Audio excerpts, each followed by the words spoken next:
year because of the heart transplant. He missed the first 9 games, spending those up in the press box because he fractured his hip in a training room accident back at the beginning of July. He's recovered enough now to put the crutches away and be on the sidelines, a place I think he feels most comfortable. Chris? Mike Anderson is an injured Saskatchewan Roughrider. That's the training camp. But Coach Steve Barato has just done a tremendous job. Don Matthews has been extremely happy with the performance of this offensive line and the execution of the offense. That was the big question mark going in, but Don Matthews hired his old college teammate, Steve Barato, and is delighted with the results he's had on the line. And it looks like Anderson will be able to continue a little bit later. Elgard in motion out of the backfield. Cross the line early. It'll be a procedure call against Elgard, and this catch by Jeff Fairholm will be coming back. Good call, Chris, and I think that's one thing that teams have historically tried to complain about with Ray Elgard, because he does get that real good running start toward the line of scrimmage, time the snap count with Ken Austin. Illegal procedure. Saskatchewan number 81. Second down repeated.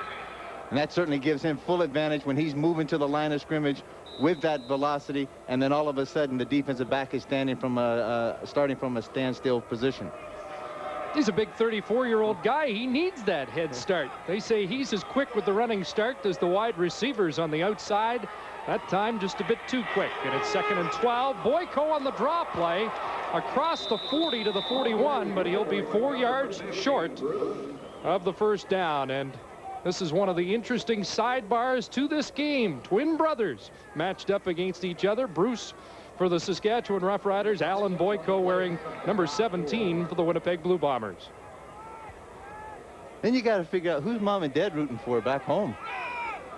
Dad's got it all figured out. He cheers for the home team each week. He's here today, and he'll be in Winnipeg next week for the rematch. He'll be cheering for Alan, and there he is, awaiting the 3rd down punt from Brent Matich. And it will be Alan Boyko from his 26. Near side, turns the corner, flag down, and Boyko across the 50. He'll be pushed out of bounds by Brent Matich at midfield. But again, a marker on the play. Looked like a blocking from behind or a holding. And it negates a nice return by Alan Boyko. Illegal block. Winnipeg number 37 on the return. First down. Dwayne Ford called on the illegal block, and that will push Winnipeg way back to their 15. 9:24 left first quarter, but already a lot has happened. A fumble on the first play of the game by Saskatchewan. Lloyd Lewis scooped it up and ran it in for a touchdown. There's Matt Dunnigan's numbers last week in a victory against Hamilton. And he could go over 3,000 yards in a season today. Gerald Bayless with the stop on big Michael Richardson, and a short gain for the Bombers on first down.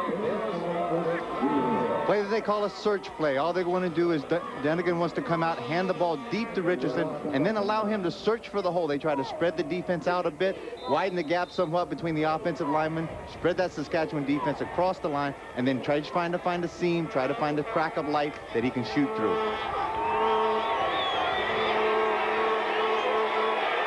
Second down and 8.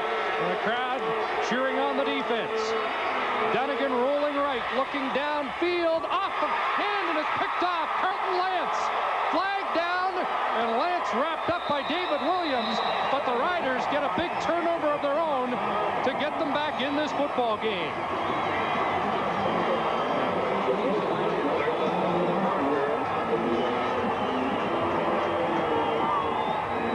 That flag seemed to come down after the interception. Illegal block. Saskatchewan number 71 after the interception. First down. Bobby Jurison after the interception, so Saskatchewan will have possession inside the Winnipeg 40. Carlton Lance getting the start today for the Riders because Vincent Donaldson's hamstring is acting up again, and Donaldson out for the 4th game this year.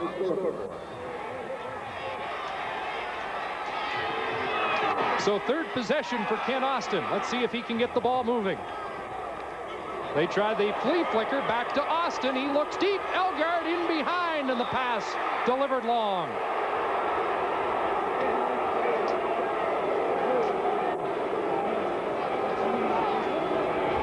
Little razzle-dazzle there by Saskatchewan. Came in, hand the ball inside, turns around, flips it back to Kent Austin. Dale Sampson does an excellent job of fouling off of his corner, sees the play developing, and is able to come over at the last minute and just get his hands on the ball as the ball was thrown in the out of the outstretched hands of Elgard. 2nd and 10 for Saskatchewan, looking for their initial first down of the game.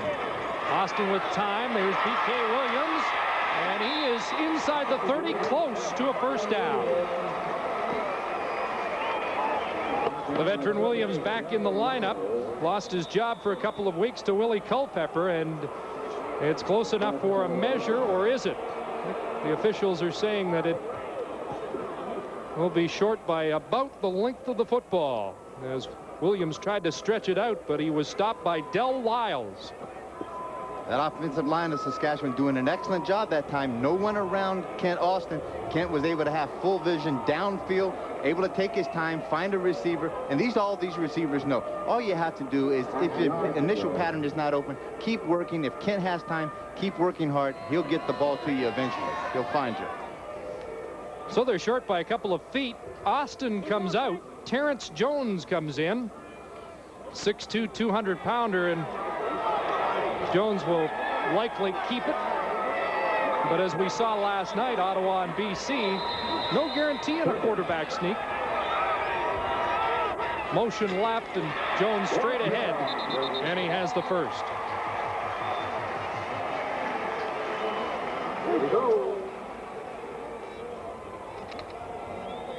And that gives Austin a chance to confer at the bench with Don Matthews as the backup quarterback comes out of the game, and Austin returns.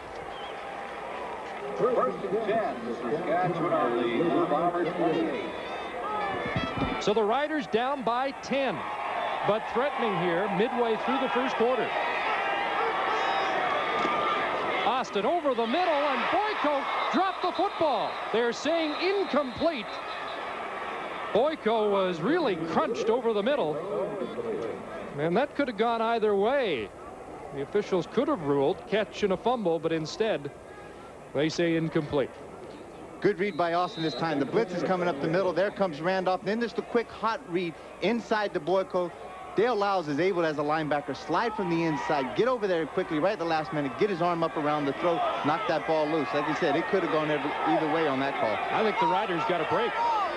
2nd and 10. Austin, quick over the middle. Saunders down to the 15. Craig Battle drags him down, but it's a first down for the Roughriders, and we'll see it from both running backs today. Both Saunders and Richardson can catch the football out of the backfield. Kent spreading that offense out, putting the Saunders, the running back, out into the wide side. Then he's going to get matched up one-on-one with Greg Battle. Greg has been extremely good at covering individuals, but all it does to do is that you're one-on-one. Saunders is able to fight to the inside. Kent Austin is able to deliver that ball out there for the big first down. First down, Green Riders. Austin looking into the end zone, and it's incomplete. Williams and Elgard were both in the vicinity. Little trouble probably with the air traffic controller getting that pattern set just right, because they've got too many people in the same area, and all of a sudden Kent Austin is expecting getting a one-on-one coverage, and then all of a sudden when he looks up, he's throwing the ball into a crowd.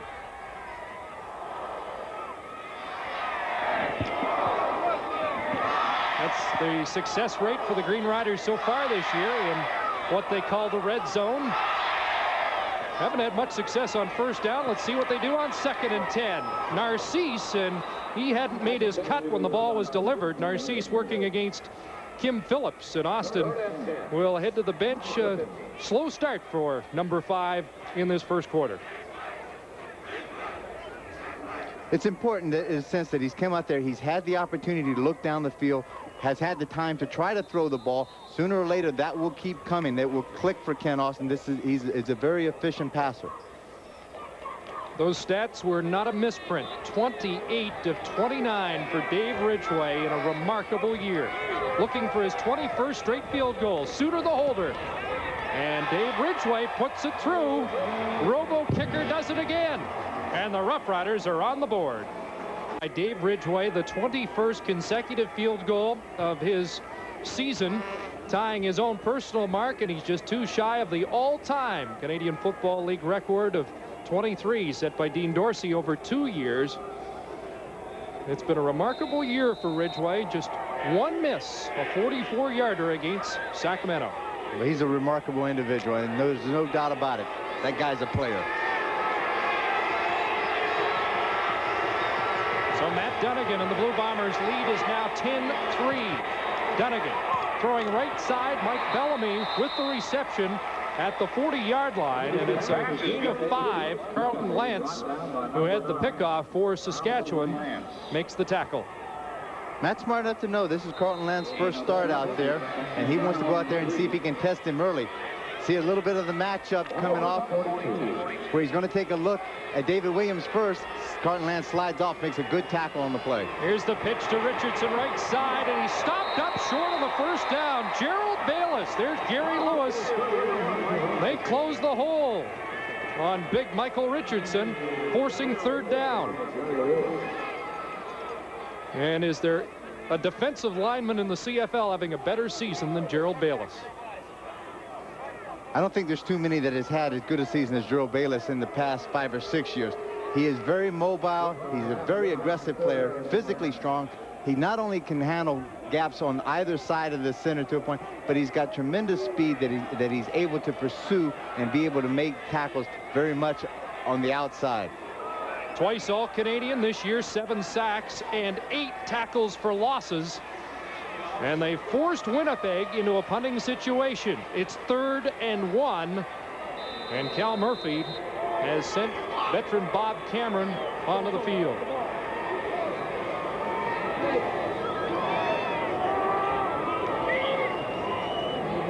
Saunders, the lone man back. And as Don Matthews told us yesterday, trying to get the ball into the hands of our best guys. So Saunders, who hasn't returned many punts this year, is back, but it won't get to him. Nice heads-up play there, and a no yards call because Charles Anthony had the presence of mind to grab the football and step out of bounds. Well, Mark, many of the Green Riders lamenting the fact that their eastern counterparts were not able to upset BC in that game last night. So BC moves into second by themselves in the CFL West, and it's Edmonton and Saskatchewan tied at 6-3. What a race they've got going in the West. Ken Austin's team has won its last 5. And Austin throwing for Narcisse. He has the catch. 100 consecutive games. Donald Narcisse has at least 1 catch. Kim Phillips wrestled Narcisse to the ground, but that's 100 games as a Saskatchewan Roughrider and 100 games with the reception for Donald Narcisse. Great sure hands that time. It's just an empty backfield for Kent Austin. Nobody's there. Spreads out the Winnipeg defense, and then all of a sudden just hits the quick slant pattern. Ball thrown slightly behind Narcisse. Good hands, concentration. Looked it in for that 100th consecutive game reception. 3:15 left, first quarter. 10-3 Winnipeg. Austin looking deep, looking for Narcisse, and he can't bring it down. Donald Smith got back in coverage and got his hand on the football. Part of their scattered offense again. This is where they come up. They line up 4 receivers all in the backfield in an I formation, trying to get some confusion with this Winnipeg defense. And then at the last step of the minute, they try to all come out, get out into their patterns, and then it's a point of trying to get Donald Narcisse deep against Donald Smith. Smith doing an excellent job of showing some great speed of being able to recover. 3rd and less than a yard. Warren Jones back in. I believe I said Terrence Jones earlier, thinking about the Ottawa backup quarterback, because I thought last night in that 3rd down situation, or the 3 cracks from the 1, that maybe you bring in Terrence Jones, as Don Matthews did, bring in the bigger, stronger quarterback to try the sneak. Well, you would think at some point that given that you have a 1 yard to go and 3 downs to make that, you should be able, the offensive line should be able to get off the ball and create enough separation there that you can get in for 6 points. If he gets an opportunity, maybe next time he'll make that call. Here's a quick hitter to Fairholm, falls incomplete. Jeff leading the Canadian Football League in yards receiving, 822. That quick hot route inside to Jeff Fairholm again, something that you don't normally see. You know, very sure-handed receiver. The ball, just a little lack of concentration, the ball goes through his hands. Just to complete the thought on the quarterback sneak, of course, they don't want to test Austin's shoulder. So it makes it easier to bring Warren Jones in that situation for Saskatchewan. 2nd and 10. Austin has Fairholm and a first down inside the 35.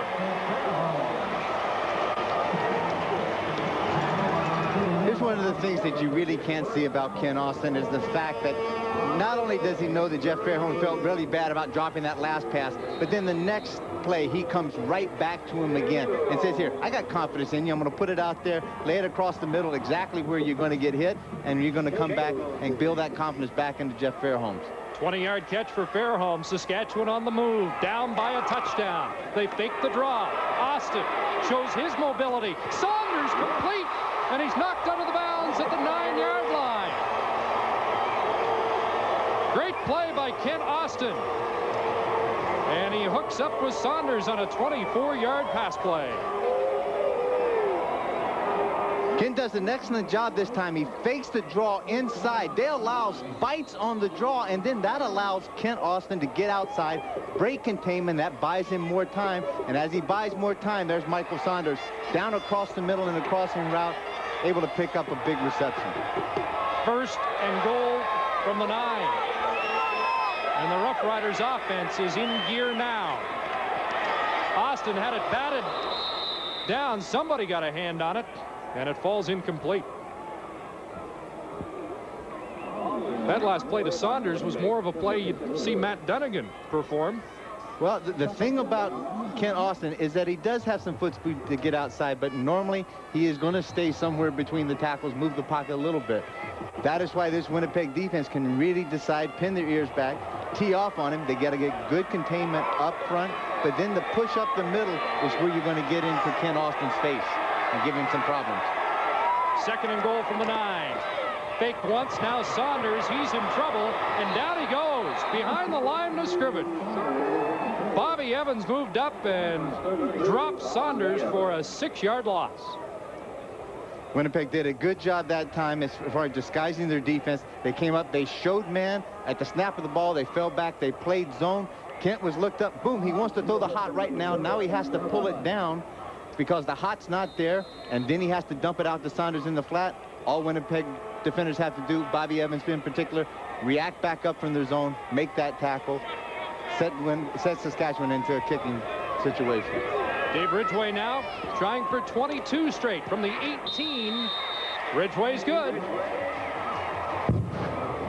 And with 11 seconds to go in the first quarter, Ridgway makes it a 10-6 game. Winnipeg having to know that the one thing that they had to do coming into this Taylor Field was the fact that you've got to take the fans out of here. They have to make it so they're not an element in the game anymore, and they did that obviously on the first play. Final play of the opening quarter. From all over on a busy football weekend on CFL on CBC. Right after this football game, we fly to Calgary for the opener of our Labor Day doubleheader. It's the Stampeders and Eskimos in Calgary. Right after that, we go to Hamilton for the Ticats and Argos. 2nd down Winnipeg, and Matt Dunnigan has Gerald Wilcox over the middle for a completion and a first down for the Bombers. Let's check out the numbers for the first quarter. Roughriders with an advantage in net yards, but they trail by 4.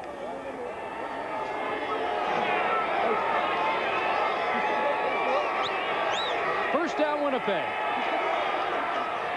And there's Bellamy near midfield with the catch and a pickup of about 6.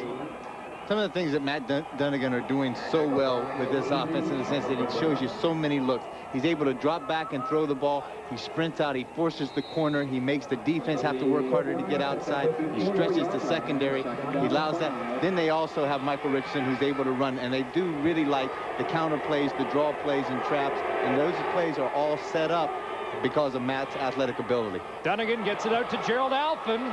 Tried to change direction, now just dives forward. Down at the 45-yard line, and Alphen has a first down for Winnipeg. Well, he drew rave reviews last week, Alphen, for his work against Hamilton, and he is on the receiving end of this pass from Dunnigan. 5 catches for 70 yards and 1 touchdown against Hamilton. Again, he catches the ball out in the flat, and one of the things that you're taught as a receiver, you're expected to get hit immediately. He was expecting to make that move and get the hit right away.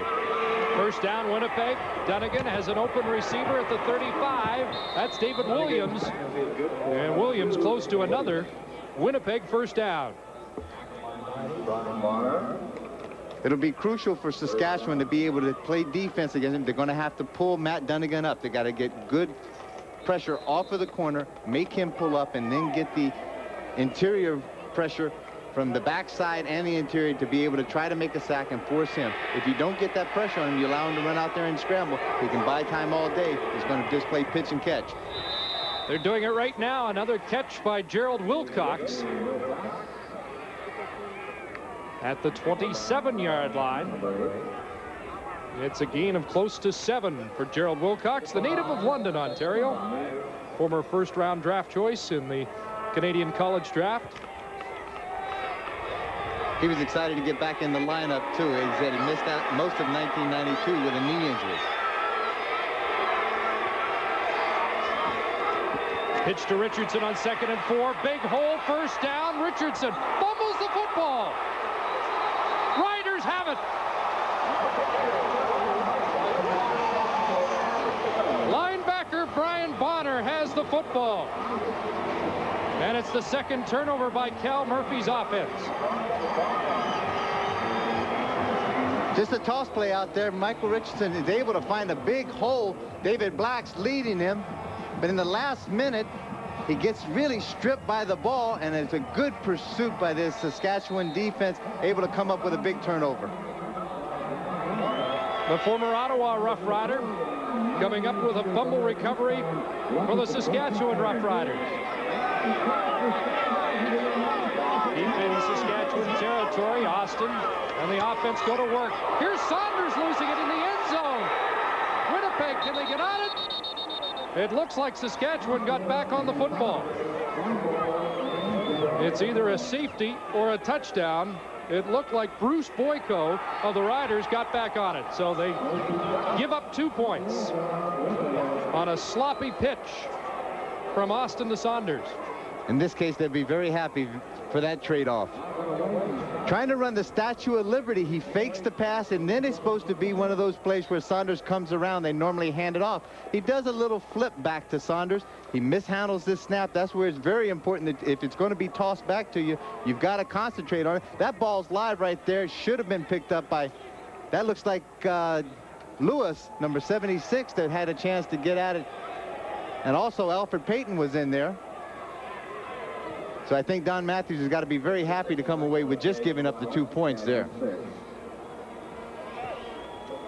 So turnovers have been an important part of the opening 18 minutes of this football game.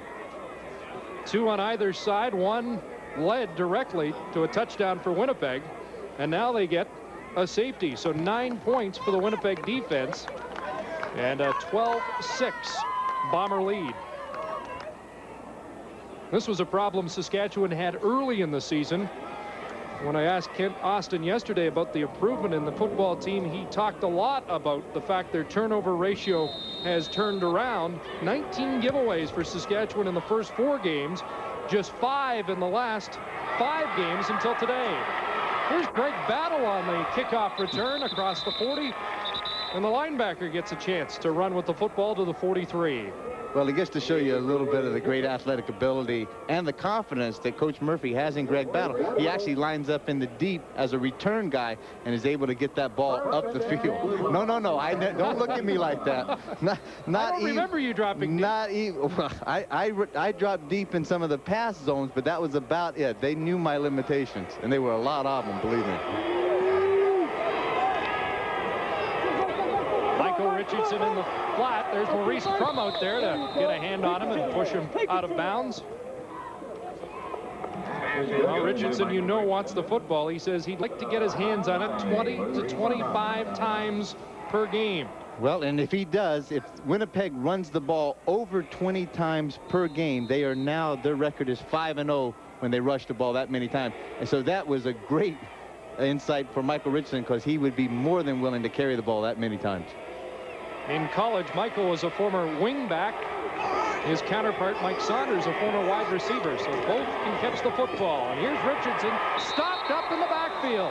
Bobby Jurison was waiting for him in the hole.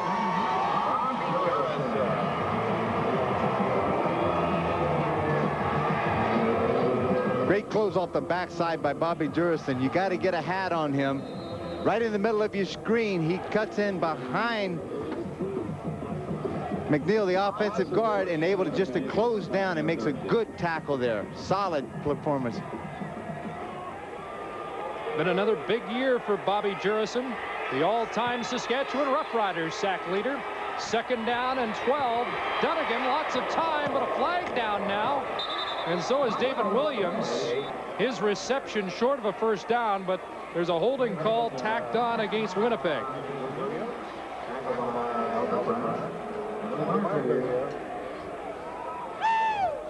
So the Riders have the option of pushing them back.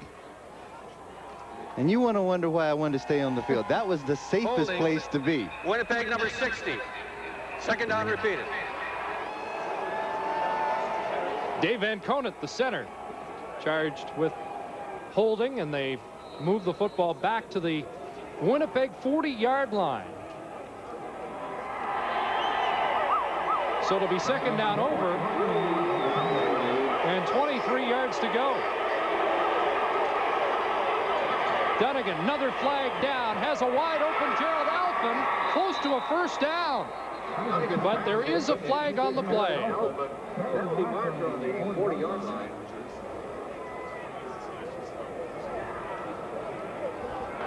Offside. Saskatchewan number 71. Penalties declined. So Jurison jumped the gun that time. It won't matter. Don Matthews sees his defense give up a big play, and what a 2nd down conversion for the Bombers. A thing that Matt Dunnigan, again, look at that. There's nobody in his face. There's no pressure whatsoever. He sprints out right on the corner, sets up behind the right tackle, Chris Walby, which is, in that case, a lot of room to throw the ball. Looks down the field, and he's able to see those receivers all across the board. Sooner or later, if that Saskatchewan doesn't get the pressure on him, he's going to make big completions all night. Chris Johnstone with the catch. He'll get up with it and is knocked right back down again by Ray Bernard at the 38-yard line. It's a pickup of 7 for Chris Johnstone. Johnstone, one of the unsung heroes of this Winnipeg team. Comes in there, was with Edmonton, was in the big trade with Tracy Ham going to Toronto. Then he was traded to Winnipeg for Warren Hudson. He comes in there, he does his job every day. Cal Murphy says, I really like him too, because you know what? This guy doesn't even wear tape. He just goes out there, puts his shoes on, and plays football, and keeps his mouth shut. Richardson, 2nd and 2, and he has the first down. Gerald Bayless makes the tackle.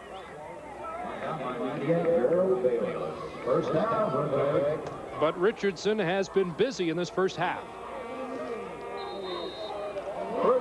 Good job there. Just a toss search play off to the outside. He gets behind Chris Walby, David Black. They spread it out a little bit, and all they want to do then is have Richardson run to daylight and pick up the first down, and that he did. That Sacramento game, his first start after missing a few with a bad ankle. Dunnigan out of trouble. Sliding down to the 20. Well, Matt was an old baseball prospect, and he looked like a base stealer there. Well, one of the weapons that you have forgotten about that Matt Dunnigan can still do, and that's scramble. He does and he's been throwing the ball extremely well. He's been able to hand it off to Michael Richardson, who's carrying the mail extremely well for the Winnipeg team. But this case, when all the receivers are done, you've spread the defense out across the board. Matt knows how to pick up a first down, and now he's learned how to get down. At the 20 of Saskatchewan, it's 1st and 10 Winnipeg. Dunnigan rolling. In the flat, it's complete. There's Wilcox, and he's spun out of bounds. Albert Brown, the cornerback, with the tackle. First down by number 4, Urban Bowman, Cal Murphy looking on. I think there was some concern about Matt Dunnigan's mobility going into the game. He has a sore heel and didn't take a lot of reps this week, but Matt looks extremely mobile in this first half. He's a player, as I said earlier. Matt rises to the challenges, and he wants to be out there, and there's nothing like a little sore heel that's going to keep him off this field. Flag down as Richardson has the first down.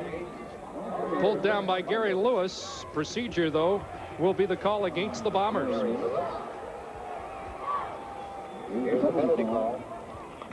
Illegal procedure. Winnipeg number 51. Second down repeated. Right guard David Black pulling on the play. Moved too quick. 7:38 to go. Second quarter, and a 12-6 Winnipeg lead. The Bombers' offense, though, has produced just 3 of the points. A touchdown for Lloyd Lewis and a safety touch, contributing to that Winnipeg lead. Dunnigan throwing wide open, Alphen, and he can't bring it down. Heard footsteps because Glenn Suter closed a lot of ground on Gerald Alphen. Quick read by Matt this time as Alphen's going straight up the seam. Matt comes out, he's wide open. Maybe should have delivered the ball just a step sooner to him. Like right now, throw the ball. He waits and holds it just a little bit, and then that allows Suter to line up Alphen. Doesn't get a good shot on him, but just enough that Alphen can see him just out of his peripheral vision and knows that Glenn Suter's going to come and get a shot at him.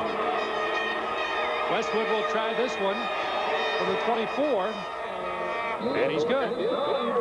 And it's now a 9-point Winnipeg Blue Bomber lead. Young as they're showing rider pride big time in Saskatchewan. Out of the shotgun, Ken Austin. Mike Saunders underneath, and he's pulled down at the 39-yard line by Des Lyles. He's replacing Corian Freeman, who remains in Cal Murphy's doghouse after going AWOL in Sacramento. Well, I think we'll just leave that just as it stands right there. But Lyles coming in, just had an excellent game last week. Had 4 tackles, a sack, he knocked down a pass, and very instrumental on the specialty team. Austin, short roll, Fairholm stopped short of a first down.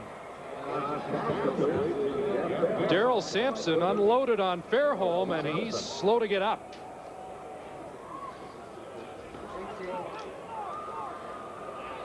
Jeff has had just a little bit of a bump. They're going to be okay. For the last come in and try to come away with a victory. 3rd and short, and again Warren Jones in plunging for the first down. We mentioned over 30,000 on hand here today. There are only 27,637 permanent seats, so it is an overflow crowd. As Mark mentioned in the opening, they're jam-packed on Hemorrhoid Hill and on the in behind the other end zone as well, and just about any nook and cranny here at Taylor Field to cheer on their riders. Here's Donald Narcisse spinning near the midfield stripe, close to a Saskatchewan first down and a pickup of about 9. Narcisse does a good job of coming underneath as Ray Elgard on the inside slot goes out, and they get a little rub or a pick, and then Don Narcisse is able to slide up underneath. Ken Austin is able to deliver the ball very quickly to him, able to pick up almost 9 yards. Out of that scatter formation, 3 go left, and Saunders straight up the middle, and he drives for the first down into Winnipeg territory at the Bomber 50-yard line. 4 minutes, 35 seconds to go. First half, and it's 15-6 Winnipeg.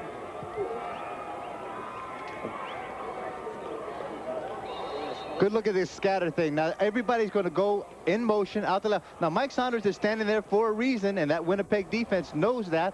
They turned around just to counter play, or the counter route. Ken Austin able to hand it off, and Saunders is able to pick up the big first down. Here's Austin with time, overthrowing Narcisse, and Jakovic can't bring it down. Almost a circus interception by the safety Jason Jakovic.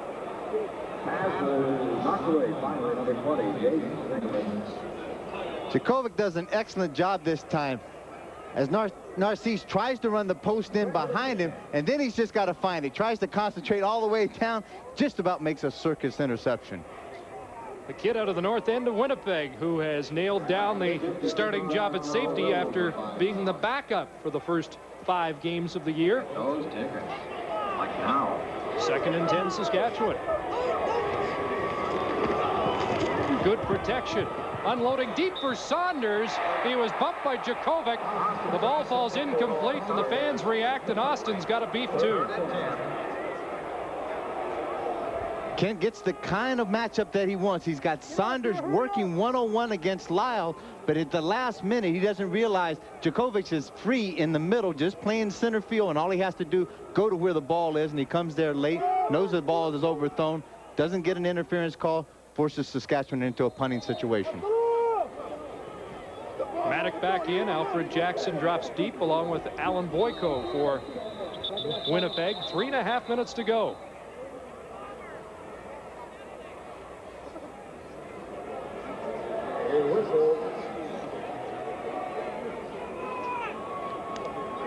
Now Dave Ewell is set and blows time in.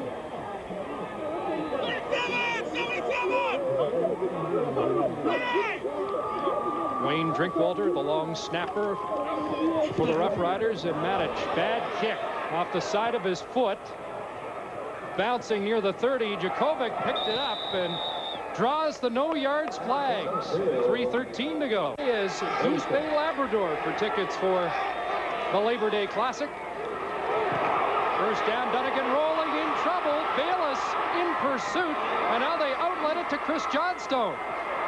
And they circle Johnstone, and he just gets back to the original line of scrimmage. A lot of running and not much yardage for the Bombers on that play. 2 minutes. The team trainers and doctors here on the Saskatchewan bench say they don't think it's a concussion, but they're going to keep Fairholm on the bench for a little while just so he can clear his head.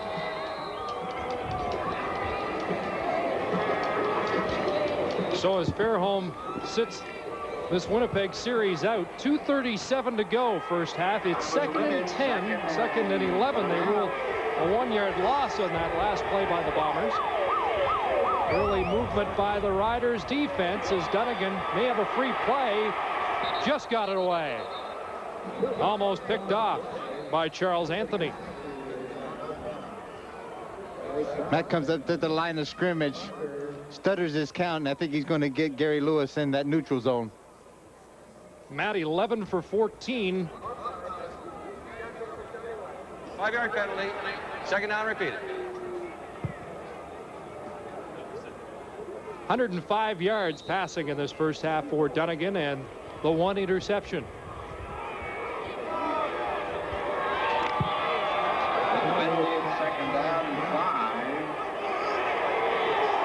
So it's 2nd down over, 6 yards to go.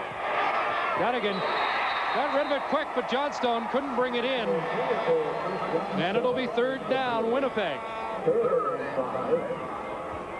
Gary Lewis was able to get some penetration, get up into Matt Dunnigan's face, and forced him to throw that. That was just a little screen pass to Chris Johnstone that they've had great success over the past 3 weeks. And he just had to rush to throw and threw it past the outstretched hands of Chris Johnstone. Just right there. Had a chance because he had some blockers set up in front of him. Could have been a big game. 39-year-old Bob Cameron back in. And it will be Saunders from his 22. Up to the 29, a return of 7 for Mike Saunders. 2:09 to go in the first half. Coming up tomorrow, the CFL on CBC continues with another traditional Labor Day Classic at McMahon Stadium in Calgary. The undefeated Stampeders against the old rivals from Edmonton. And following that game, we'll head to Iverwin Stadium. The Tiger Cats entertaining the Toronto Argonauts. And here at Taylor Field, the 30,000 plus are all of a sudden scrambling because the skies opened up here a bit. A shower on the field as Austin throws complete. Saunders flagged down. And this may be coming back. Looked like a pick on the play, sprung Mike Saunders open.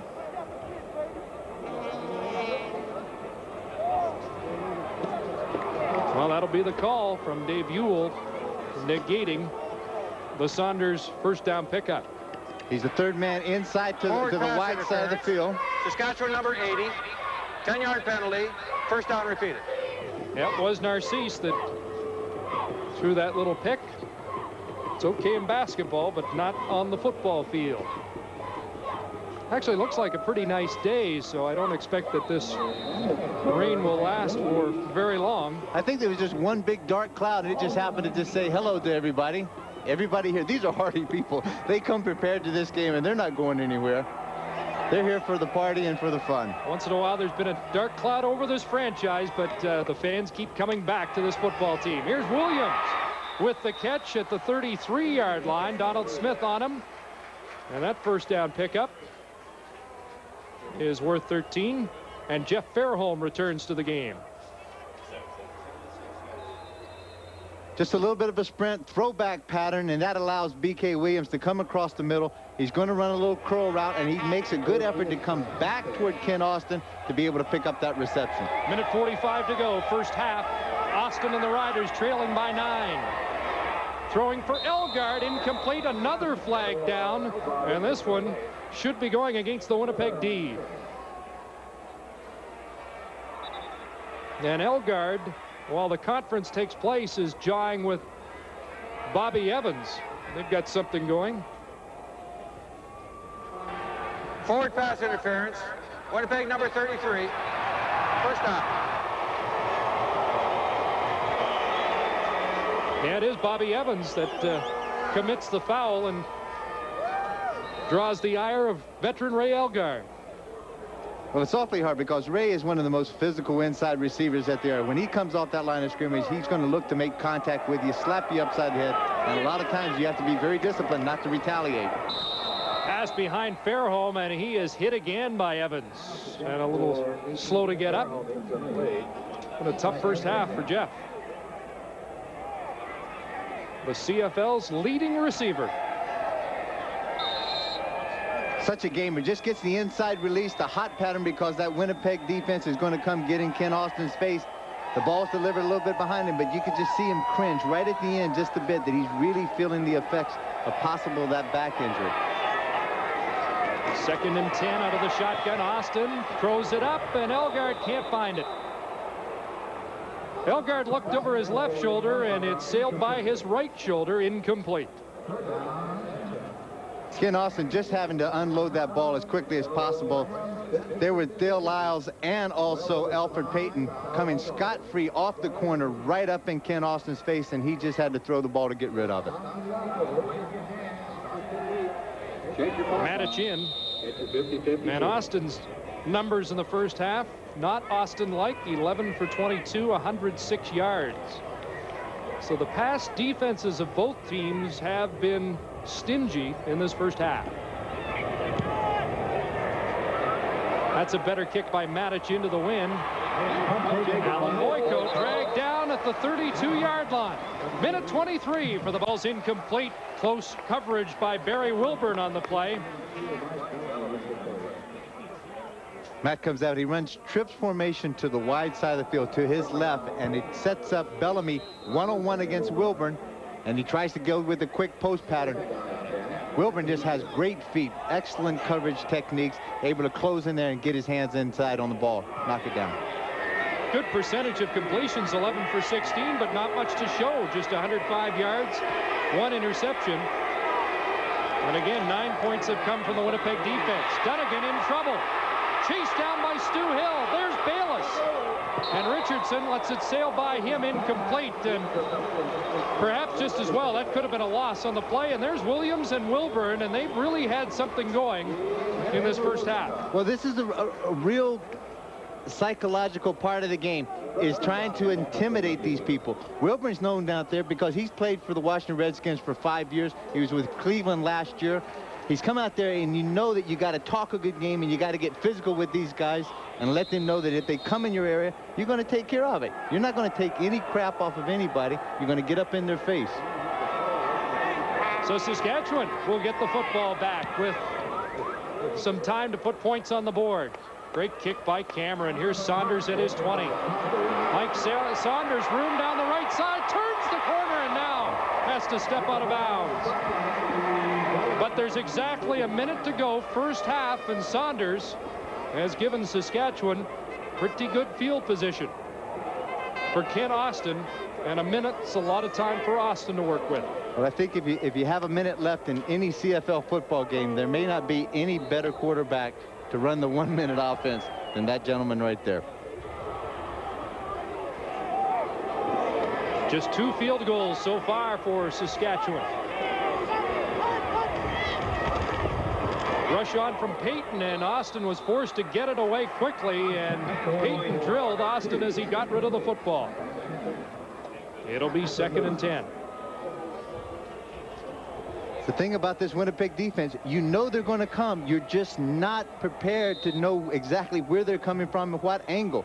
And there is a guy, Alfred Payton, we spoke of in the onset of this game, comes scot-free, and you can't allow Ken Austin to be taking shots from linebackers like that. Somebody's got to get a helmet on that guy. Alfred's just wanting to test out that shoulder, make sure it's okay. Austin, 2nd down. Here comes the rush, gets rid of it for Fairholm, and it hit him in the helmet. Once again, like Elgard earlier, he looked over the wrong shoulder, and when he turned around to look back, it went off the face mask. And it has been an uncomfortable first half for Jeff Fairholm. Ken Austin was very, very fortunate to even get that ball away right at the last minute. Kelly, Rush, Randolph, and Lyles are all in his face again. Jeff Fairholm had some hard time judging that ball, wasn't able to come up with the catch. Those 2 plays took all of 9 seconds for the Roughriders.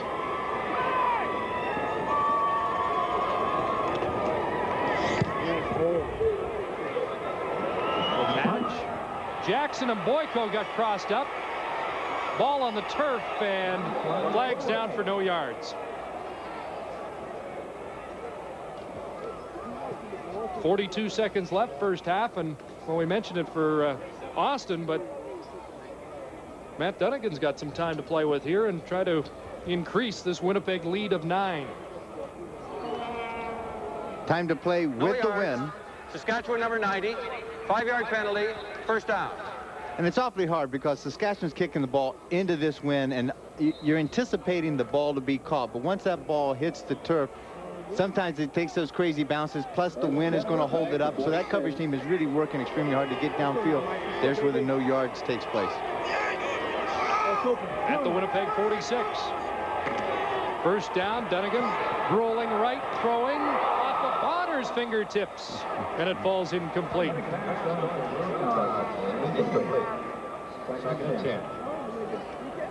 You see this right at the last minute. Glenn Suter comes over as a safety, and you see him taking a big laugh. Bonner's laughing. They don't get to touch the ball that often. Suter comes over and shows him that pair of glass cutting gloves that he's got and say, hey, man, maybe next time you better use these things and it'll work. Bonner will come out on this passing situation, 2nd down, as the extra deep back comes in, Mark Ricks. Defense has dominated so far. Richardson on the Statue of Liberty, and Saskatchewan's waiting for him behind the line of scrimmage.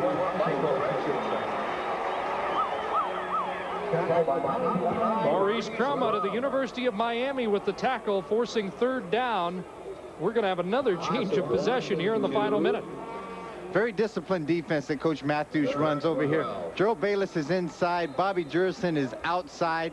The addition of Stuart Hill has really made this a much better ball club. You've got good speed with Stuart Hill and Bobby Jurison on the outside. It's made Gary Lewis and also Bayless a much better defensive front four. Bob Cameron allowing the clock to run down.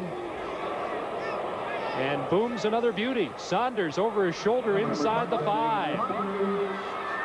And the Winnipeg coverage is excellent as time has expired in the first half. And a 9-point Winnipeg lead at the intermission. Let's join Mark. Chris, it's harvest time. Come up with a big play right there, cause a fumble, and then be able not only to cause the fumble, but to get it in for 6 points. Well, you heard Al Forty said his team is a second half quarter.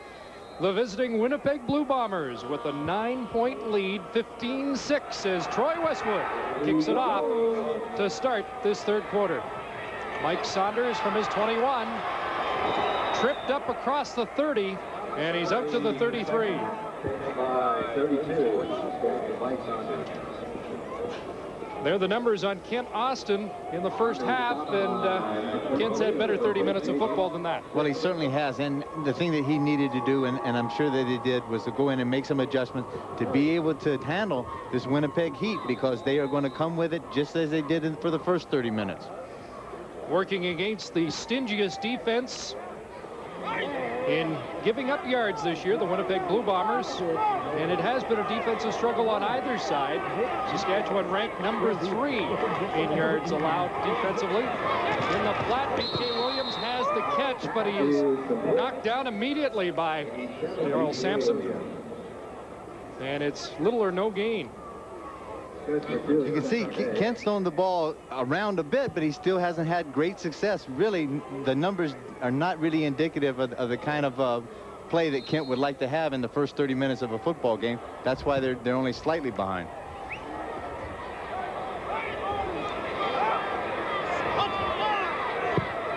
They got a couple on the catch by B.K. Williams, 2nd and 8. Austin has some time, couldn't find anybody.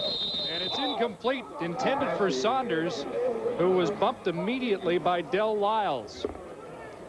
And quickly 2 and out for Saskatchewan to start this third quarter. It's very seldom that you see two teams that come in and play almost identical type defenses. Very much get in your face, pressure type defenses. And the thing that happens that when you do have those pressure defenses, when you're bringing linebackers all the time, you have to have good people in the secondary that can play man coverage. Both of these teams play extremely good bump and run. They get up in your face. They challenge you every time that the ball is snapped. Drinkwalder snaps it to Brent Manich on this third down punt. Get off on it. Jesus Christ. Boyko lets it bounce, and he'll grab it at the 20. Diving forward to the 23-yard line. Carlton Lance with the tackle for Saskatchewan, and that's where Winnipeg puts the ball in play after a 55-yard. This is the way that they make their name and make themselves known in this league, is to work hard and get themselves down. And that is why you don't see, and you haven't seen in this game so far, very many good returns. Here's Dunnigan, first down play, goes to Gerald Wilcox, broke a tackle, and he's out to the 38-yard line. And as a first down, Brian Bonner with the stop for the Green Riders. Here's how Matt Dunnigan mixed it up in the first half. And Wilcox a favorite receiver. Wilcox in this lineup certainly does make that that receiving core a lot better, and they really do, as far as the Saskatchewan defense, have to respect his ability. Still miss Nathaniel Bolton, and Cal Murphy said yesterday that the wide receiver may be back next week. Here's Dunnigan throwing for Williams, and he has the catch. Flag is down. Well, Williams paid the price, but made a nice grab in traffic against Albert Brown. There was some contact there, but it looked like the left hand of David Williams pushed, and I don't know whether they're going to call pass interference against Albert. Forward pass interference. Saskatchewan number 4. Penalties decline. First down.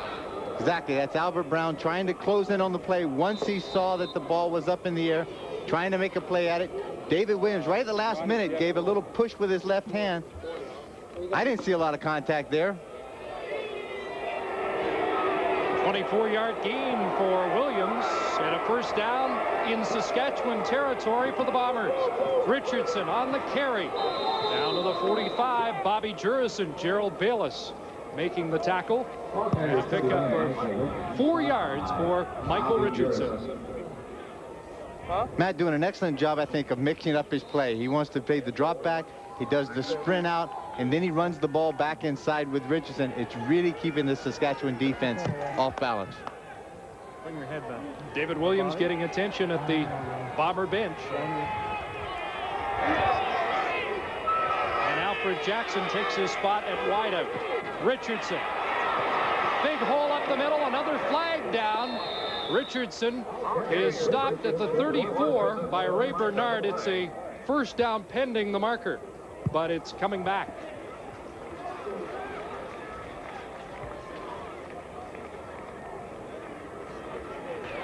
Holding. Winnipeg number 66. Second down repeated. Miles Gurrell. Big Miles pulling from that left tackle spot on the trap play. Comes back inside. Didn't see a lot of handwork in there. I was watching he and also Brent McNeil. They both pulled up inside.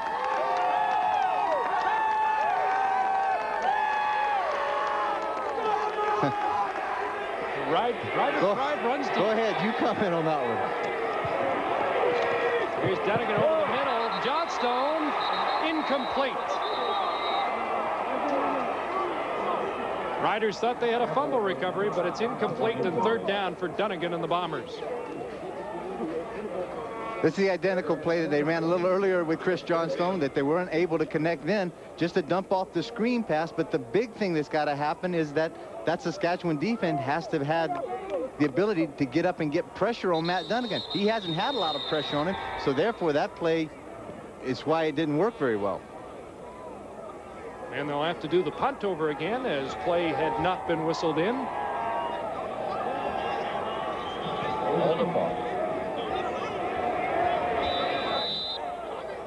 Cal Murphy had a great quote yesterday. He said, going into the Labor Day game, he felt like a kid at home. Remember when your mom said, wait till your dad gets home? He had that fear coming in on Labor Day Classics in the past, but so far, Cal's Bombers, 30,216 on hand. We mentioned that the total seating attendance here at Taylor Field is just over 28,000, so they have to sell seats in the end zones along the sidelines, but I think the Rough Rider management got carried. Something's gone a little ridiculous here. Either that or it's the Regina chapter of the Dan Kepley fan club. Too many people for that. I was just going to say it's grown by about 16. There's only about 18 people in here. Great atmosphere here at Taylor Field, though, and it is nice to see all the Green Rider fans coming back to the ballpark. They haven't had a lot to cheer about this afternoon, though. Their team down by 9 here, 4.5 minutes gone in the third quarter. And it's second down for Ken Austin. Adam Narcisse laying out and making a terrific catch. He was all tied up with Donald Smith and somehow got away to pull that one in. Smith of Winnipeg just loses sight of Narcisse. The ball's thrown right here. Narcisse gives him a little shove. That's why maybe he lost sight of it. Gives him a push away, gets that right hand up underneath the shoulder pads. And then Ken Austin is able to lay the ball back out toward the sideline. Narcisse does a great job of concentrating, looking that ball in. Austin working quickly, looking for Elgard. He pulls it down. They finally spring Elgard loose. Bobby Evans downs Elgard, but it's at the 41 of Winnipeg, a 31-yard pickup for 81 Elgard. Just when you think it's safe to go back in the water again, up comes Ray Elgard. Second all-time in receptions, third all-time in yards, and one day we'll be talking about Ray Elgard, #1 in both categories. 34 years of age, 2 years left on his contract, and he says he'll be playing those 2 seasons. Here's Elgard again! And a saving tackle by Darrell Sampson, but a face mask. Flags are flying everywhere. And they finally got the old veteran sprung loose.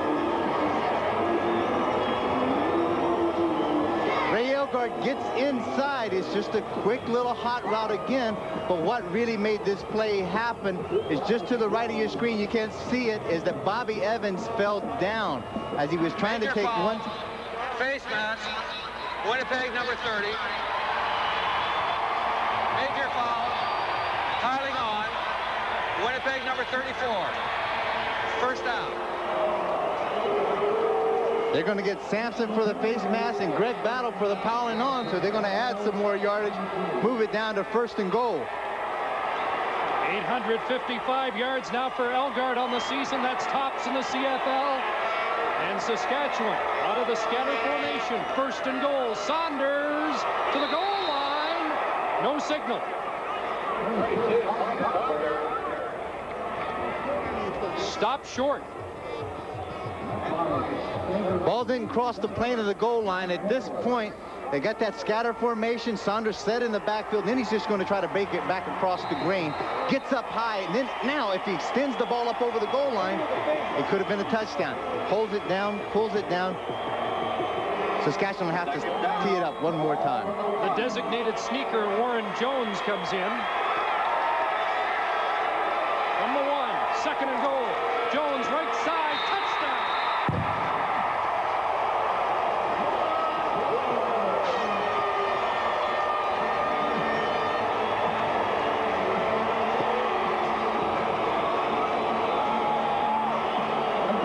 Good job by Jones. He knows the center's going to be all jammed up. Greg Battle's in there coming up over the top, so all he does is let everything close down. He comes off tackle, knows he's going to get hit, but extends himself into the end zone for a big score. 6 plays, 92 yards, 2 minutes, 54 seconds off the clock. Ridgway has the extra point, and Warren Jones and the Saskatchewan Roughriders. And here in the 3rd quarter, they finally have a touchdown to cheer about. Empty backfield that time. Warren Jones is able to just get a good quarterback sneak. Good surge off the right-hand side by Dan Payne and Paul Bija. Able to come up with a big score. These fans know, never say never. It's not over till that last gun goes, as they know last week against Sacramento. Here's Alan Boyko for Winnipeg. Has a seam up the middle and is caught from behind by Charles Anthony at the 37-yard line.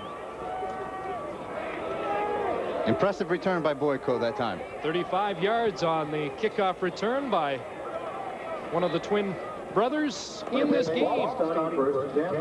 We've got the Hendrickson brothers as well, and unfortunately Paul Wetmore is out of the Saskatchewan lineup, or we'd have 2 Wetmore brothers in this Winnipeg Saskatchewan tilt as well. Now they're calling upon the defense at Taylor Field. Richardson picking his way up the middle. Nice piece of running for Michael to the 44-yard line. And he is a pickup close to 8. Very simple counter inside to Richardson, and he just shows great foot speed and determination, being able to pick and choose his way through the hole, able to pick up almost about 7 yards on that. Midway through the 3rd quarter, 15-13. Winnipeg leads, but Matt Dunnigan has yet to punch it into the end zone offensively for Winnipeg. Richardson off the right side has a first down.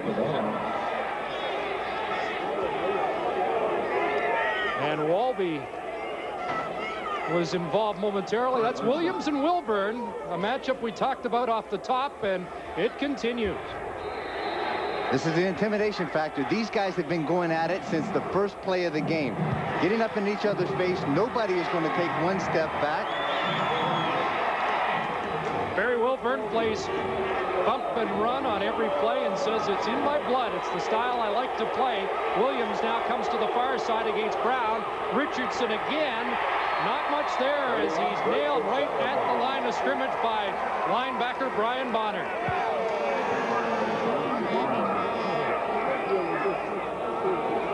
Both of these defenses that we see have excellent team speed, so the running outside is really not all that great. It's not open that much.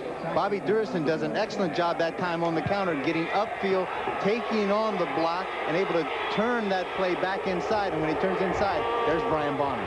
2nd and 10. Dunnigan has time. Richardson can't hang on. Stu Hill was moving in on Matt Dunnigan, and Maya got a piece of the football. Both of these teams are taking turns with the defenses coming up with big plays, creating turnovers, or getting the ball back into the hands of their offensive quarterback. And the crowd is back in the football game. They never left, but they sure have a reason to get a little more boisterous now.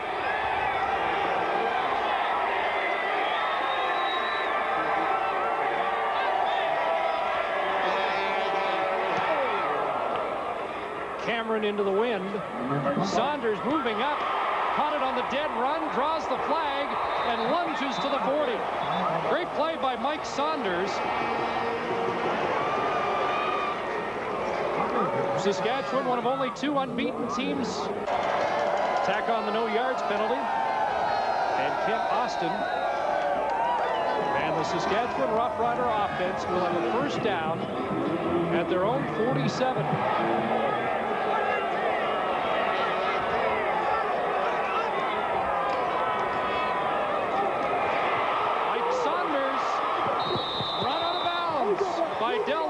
But it's a first down. Well, we've seen Saunders catch the ball, run the ball, and return punts in the league this year. Don Matthews using him like he used Pinball Clements in 1990. There's Saunders, 4th, coming into the game in combined yards.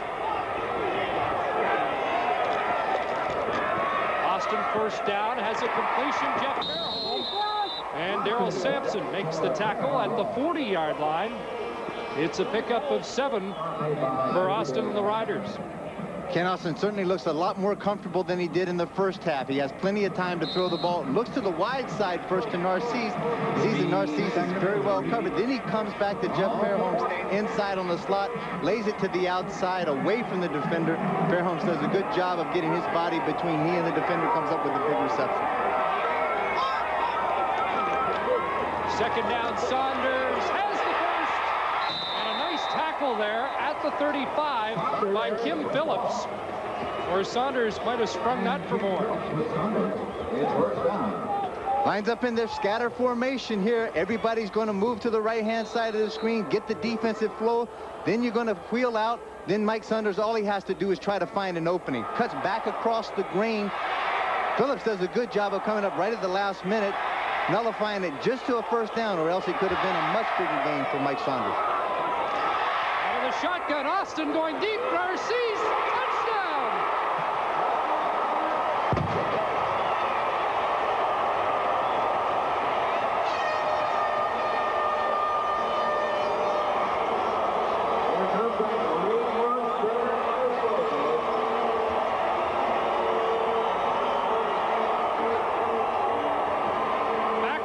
Touchdown drive for the Saskatchewan Roughriders. They have their first lead of the day.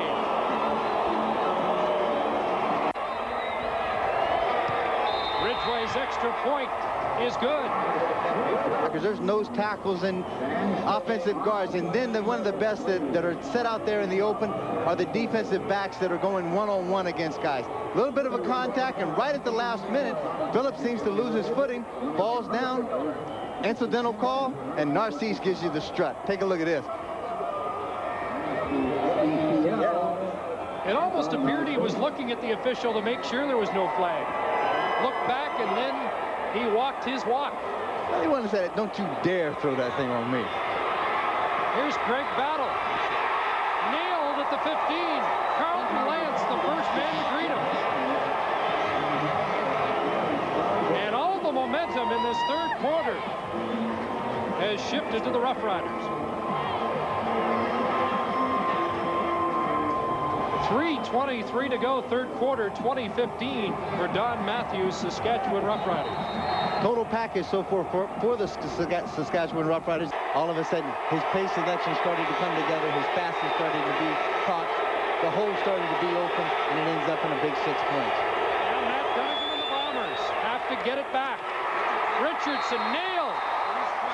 Great play by the rookie linebacker out of Miami, Maurice Crum. You know, his teammates were kidding him when I had a chance to talk to him last time in about, they kept saying, tell them about the pay cut you had to take to play pro ball after being a Miami Hurricane. It may have been significant, particularly at the caliber that he has.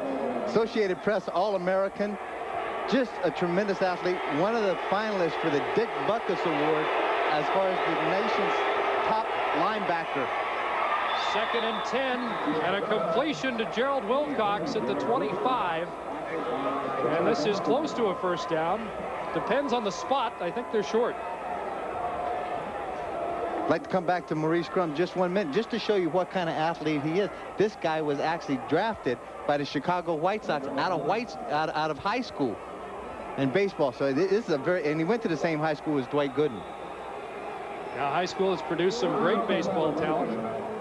There's Maurice. Yep. To go to as far as the support that they're giving to this ball club. You saw the measure. Then the Bombers are faced with a 3rd down. And although they're deep in Winnipeg territory, they're going for it. Dunnigan surges ahead, and with that big offensive line, it should be automatic. When you get behind McNeil at 290, Van Conen at 260, and David Black at 280, you got a pretty good escort service right there to get you to wherever you want to go.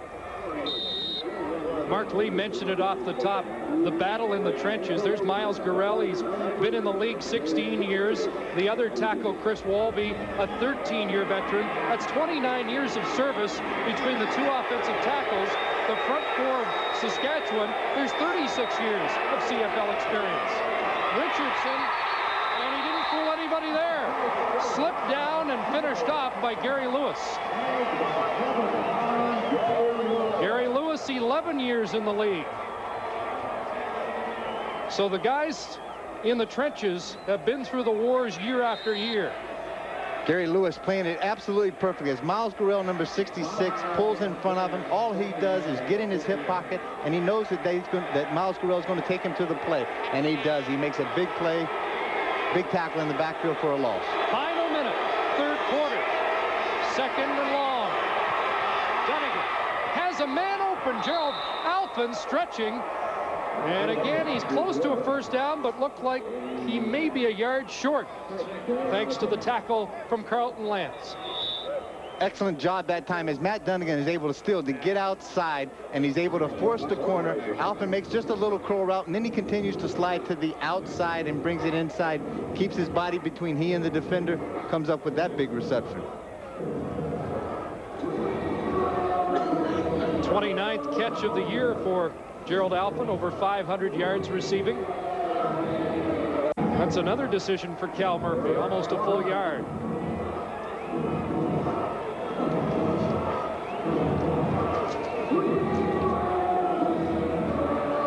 He's moving around pretty good on that sideline without the crutches yesterday. Yep. I think he was just kind of playing with us a little bit when he came in with the crutches, because it got us to open the door, go get his coffee for him, and do other things. 3rd down gamble. Dunnigan, and again, he gets over that right side, following David Black, the right guard, for the first down. Well, Matt worked extremely hard in the offseason in the weight room, put on some additional pounds, and it's good, solid muscle weight that he can be able to take those shots. And when he does have an opportunity to sneak the ball across like that, he does it with authority. Bomber fans in attendance, about 3,000 strong. Hope to see their club bounce back in the 4th quarter. This is the final play of the 3rd. As Dunnigan throwing in the right flat, incomplete at the Bomber bench. Gerald Alphin was the intended place to be 100 kilometers for this game. That's a long way to come for football. Greatest game on the world. Listen, I understand, Kelly, that you popped the big question during this game. Yes, I did. You asked Christine to marry you, and let's see the ring. And Christine, you said obviously? Yes. When do you plan to get married? We were thinking in 2 years here at Taylor Field, if we can arrange something. Don't tell me. Labor Day, Taylor Field, a marriage, and a ball game. Oh, yeah. And then the honeymoon. Well, that's a vintage Rough Rider football fan if I ever heard one. Thanks for your time. Thank you. Chris? And Mark, you know where the honeymoon will be? It'll be at the return game in Winnipeg the next week. What do you think? I tell you what, they won't have any problem getting married on this field. All they have to do is check with Al Ford, buy season tickets for that particular year, and probably the 5 or 6 kids they may have. Well, let's check the numbers through 45 minutes. The net yards just about even. But Ken Austin inflated his passing yards with a big third quarter. Very strong third quarter for him, and the main thing there also is that they were able to keep the ball and do some possession drives. Here's Michael Richardson, and he'll be stopped at the line of scrimmage. Gerald Bayless, the nose tackle, with a big defensive play to force third down. Just when it looked like Winnipeg was getting an offensive drive put together, Gerald Bayless snuffs it out. Good look at Gerald Bayless working inside, runs down the line of scrimmage, keeps his feet, keeps his shoulders parallel to the line of scrimmage, is able to come up with a big stop on second down. There isn't a center in the league that looks forward to the 60 minutes against Gerald Bayless. And Dave Van Conant has that unenviable task today. Cameron angling this one out of bounds. Minute 4 gone. Fourth. Saskatchewan, its first lead of the game, and Alfred Payton jumps the gun. And it will be 1st and 5 for the Rough Riders, unless he was drawn offside. Offside. Winnipeg number 56. First down repeated. That gives the Riders a little more breathing room. Alfred Payton really trying to tee off, time that snap count just right, and get up in Ken Austin's face very quickly, try to create some turnover deep in their own end. 1st and 5. Austin screens it. Bruce Boyko got away from one man, and Boyko with a big gain down the right sideline. Out at the 39-yard line. It's a pickup of 24 yards. Perfect call that time by Austin. He knows that Winnipeg defense is going to tee off on him. They're going to bring with the heat, come with the linebackers. He's looking to the left, getting everything to flow. Offensive linemen get a little bump, let those defensive linemen come through, then he dumps the screen off to Boyko. Boyko does an excellent job of eluding Greg Battle, who's usually a very sure tackler, picks up that big first down. Austin to Williams, pass behind him, and he couldn't hang on. Second and 10. 39. Austin really had to hurry that throw. Payton was right up in his face and got a hold of him again.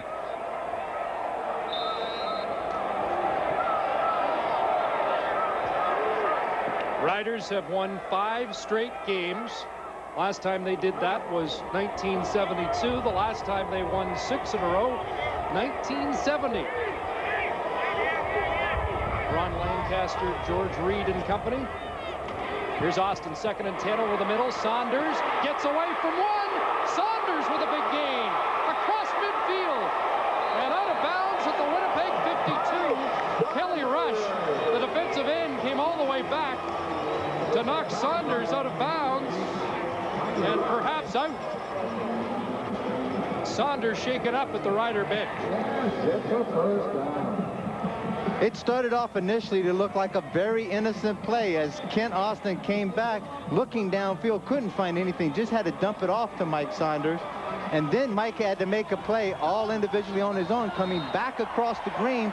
The one play and the one thing that really made that work was the fact that Byron K. B.K. Williams came back and got a great block coming just right from the left of your screen, is able to free Mike Saunders and enable him to pick up that big first down. Here's an incomplete pass on first down.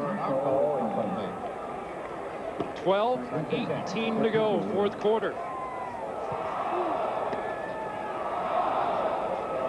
Saunders back in the game. A running back that Don Matthews said he would not trade for any other running back in the CFL. Extremely happy with the versatility of what this guy can do as far as carrying the mail, catching it, being a punt returner, being a kickoff returner. He does it all. Bombers jumped. Were they drawn offside? Boyko on Saskatchewan and Lyles are pointing at each other, trying to see who can get called. I think we may get against Winnipeg. Offside. Winnipeg number 77. Second down and big. Mikowas disagrees. Well, we've got the two top running backs in the league right now. These were the rushing leaders coming into the game. Richardson will check that. Saunders with just 8 rushing yards today, but 155 all-purpose yards and almost a pickoff by the defensive line. And Austin is thankful Kelly Rush didn't bring that one down. Well, at 6'7", that's why he's a very big target. The one thing that he does, he's got great speed. He's a big, tall, rangy fella. 255 comes out of the right of your screen. Everybody has gone out. It's an empty scatter, if you want to call it that. And then all of a sudden, Austin just tries to dump it, to lay it back underneath to Mike Saunders. But Kelly Rush is able to get those big hands up and knock it down. He may have the biggest wingspan in the CFL, 6'7".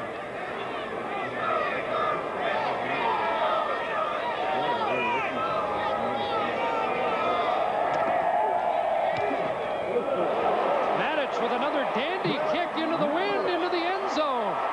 And Boyko puts a knee down to concede a single. So it's now a 6-point Saskatchewan lead. Will be on the sidelines with each other. Matt Dunnigan has a slight grease at his back here in the 4th quarter as he tries to get the offense going. Pass for Gerald Alford incomplete. The wind hasn't been that big of a factor in the game, but it certainly isn't to the advantage of Winnipeg right now. That's why it's very important when Saskatchewan gets their hands back on the ball to try to keep possession, get first downs, run the clock down as much as they can, because Matt can make a lot of things happen at the best of times. When he's got some wind behind him, it's even better. Dunnigan stands in and throws complete. Alfred Jackson with the catch at the 51. Alfred Jackson. One of the first times that we hear from Alfred Jackson all day long. Matt's got plenty of time, but he comes back to the quick post pattern or slant pattern outside. He's working one-on-one against Brown. Brown had some pretty good coverage there. Jackson did a good job. Jackson is quite an athlete, by the way. I think Cal Murphy says that he could possibly be the best all-around athlete on the Winnipeg football team. Here's Dunnigan, first down, looking deep. Bellamy can't catch up with the ball. Bellamy loose down that right sideline. Couldn't hook up with Dunnigan. Matt had him, and he knew it the minute that he threw the ball that he had sailed it outside. He had Bellamy in between the zones. All of a sudden, Barry Wilburn had come up on what they call a cut call. That means the corner is playing the short zone, and then all of a sudden, Carlton Lance is covering the deep third out of that. He had Bellamy right in between the two of them. 2nd and 10. Dunnigan has time, throwing, and it's knocked down by Barry Wilburn. Great play. Gerald Wilcox had snuck in behind.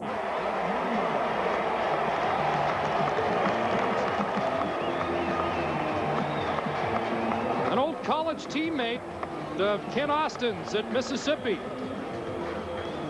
Pure vision, nobody in front of Matt Dunnigan. He's got the seam route going down to Wilcox, but all of a sudden, Glenn Suter comes across, and he mistimed it. Had not Barry Wilburn been there, that would have been 6 the other way. Under 10 minutes to go as Cameron sends it towards Saunders. That is 10 to the 17 for Saunders. And the Saskatchewan offense will start deep in their own zone after a 49-yard punt by Bob Cameron.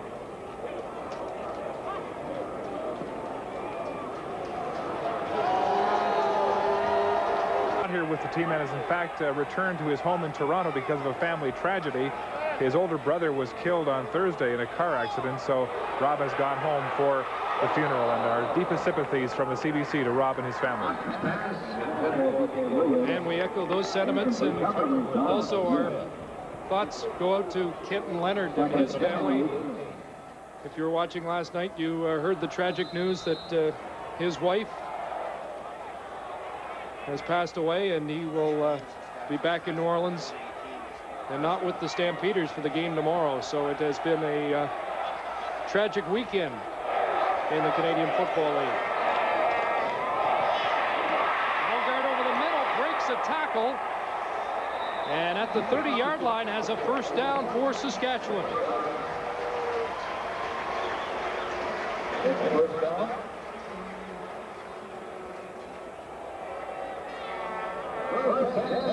And again, with that quick hot route, looks at the quick slant pattern by Elgard. And Elgard shows you the strength that he's got. He knows he's going to get hit the minute that he catches the ball, but all he does is just go up, take the ball, and he's looking for somebody to hit. Very strong fellow. Austin over the middle. B.K. Williams flagged down.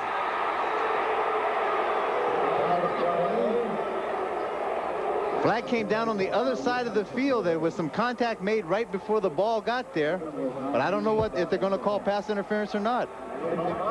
It's against Winnipeg. Illegal contact on an eligible receiver. Winnipeg number 30. 10-yard penalty. First down. It's on Daryl Sampson. And in the second half, Cal Murphy has seen things go against him. Elgard makes that swim move when he comes out. He's notorious for coming out and slapping somebody up against the head, trying to get the arm over. Sampson makes a contact, but the play is going on the opposite side of the field. It's not even involved. Leave that rag in your pocket. Here's Boyko tripped up right at the line of scrimmage by Sampson, who makes a fine defensive play after the By 30. penalty flag was thrown on him on the play previous. Little screen pass that they had some success with earlier. Dumps it off to Boyko, but again, nowhere to go. Clock running, 7:42 to go, fourth quarter. 2 third-quarter touchdowns by the Rider offense has them on top, 21-15. Austin gets it away. Narcisse with a completion at the 50-yard line, close to a first down. And I think it will require a third down gamble. So Austin comes out, and Warren Jones will likely go in. They'll wait for a measure. Kent made that call right away. As soon as he knew the pass was caught, he came off to the sidelines, motioning for Warren Jones to come in because he knew it was going to be a quarterback sneak situation. And don't get lulled to sleep here. You know, I mean, just because he's come in there 3 times and ran a quarterback sneak in this situation, anything can happen, because I used to play for that guy right there, and I know he always holds a big trump card up his sleeve. Yes, the element of surprise is one that Mr. Matthews has used to advantage in the past. I think living on the edge was the motto, is it not? 7 inches. They use that scatter formation, 4 men lined up behind Jones. Pushes forward. I'm going to have to talk to Coach Matthew. I give a big build-up like that, and he goes in with a simple old dull quarterback sneak. With a 6-point lead, better, I guess, to just hang on to the football. But he's still got about 7 minutes to pull that rabbit out of his hat. Nicholas almost closed that right down. Well, it's important enough right now that even with 7 minutes to go, you can't get too conservative being a Saskatchewan offensive team. Austin underthrows Saunders, incomplete.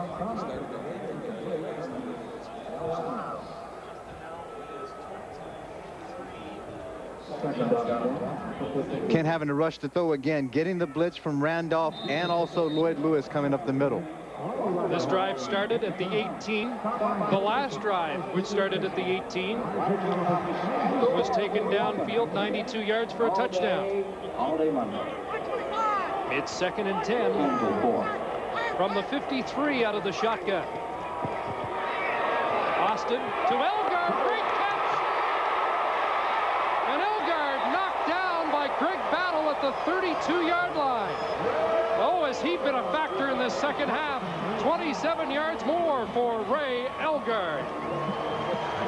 Blitz up the middle by Winnipeg. Kent's got great vision downfield, and Bobby Evans makes the error as far as making the cut to try to get in front, try to pick off the interception. Doesn't get the right arm around Ray Elgart. It allows Ray to have that concentration. He looks in, catches the ball, then turns it upfield, picks up some big, important yardage. Elgart with 99 yards catching in this game. Pass for Saunders, hangs on. Great concentration from Mike Saunders. Del Lyles had him lined up, and as soon as he caught it, he was drilled, but it's another Saskatchewan first down. That's exactly right. When that ball's just floating out there like a butterfly in the breeze a bit, he's going to go back to the huddle and say, Ken, don't hang me out to dry like that, because I know I'm going to get stroked really hard. And Lyles does a good job of coming across, not after the catch has been made. 5:05 to go, fourth quarter. First down, Austin looking, end zone, fair home, knocked down. Nice play by Bobby Evans.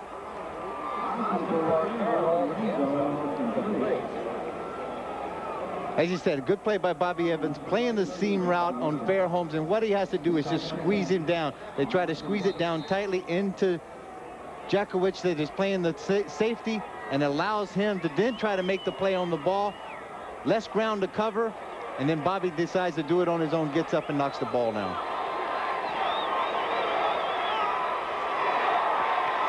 Second and 10 from the 20. Over the middle. Picked off. Greg Battle. Big interception for Winnipeg. And Battle back to the 28. Let's see. Greg Battle may have lost the football. They've got an argument, and Saskatchewan got the ball back. How do you like that? Williams stripped the ball away from Battle as he was going down. And now the argument is on the Winnipeg side. One official said it was Winnipeg ball. Looked like he was overruled. Saskatchewan ball.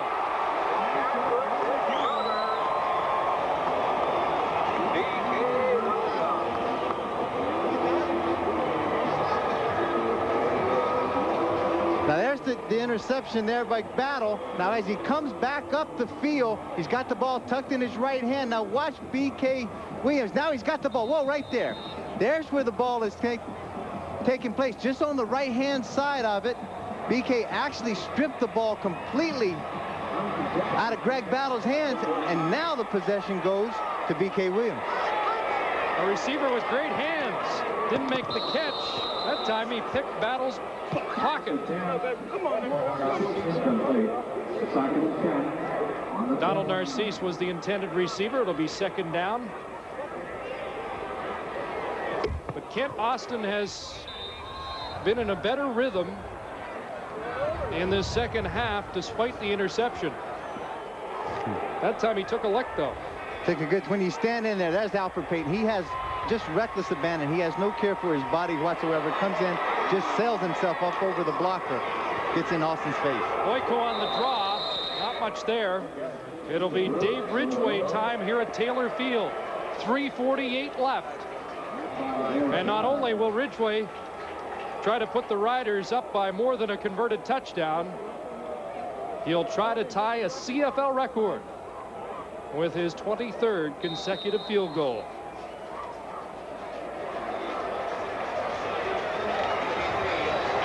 Was not anxious to talk about records or streaks earlier. He's made 30 of 31 this year. High snap. Ridgway just got it away, but he made it.